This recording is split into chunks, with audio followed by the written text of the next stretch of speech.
Welcome to the Learning Pines YouTube. We hope this video helps. You begin by preparing Gmail and launching Outlook. First, enable a map in Gmail so Outlook can sync folders. This is required. Once done, if you use two-step verification, generate an app password and copy it for later use. Now open Outlook and click Add Account, then type your full Gmail address.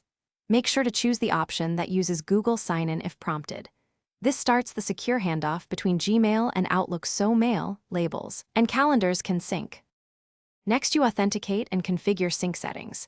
If Outlook presents the Google sign-in flow, complete it to grant OAuth access. That avoids passwords and is more secure.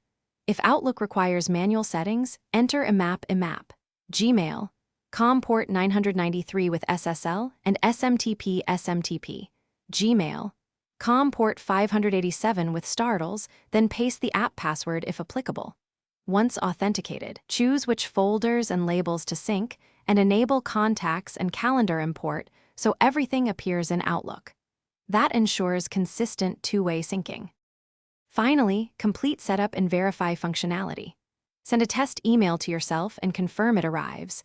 Then check that replies show in sent and labels map to Outlook folders. Make Outlook use this Gmail account as default if you want it to send by default.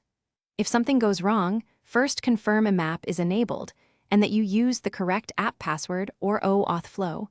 Also check Google security alerts and allow less secure access only if necessary. This single check resolves most connection problems. Thanks for watching. Consider subscribing if we helped you.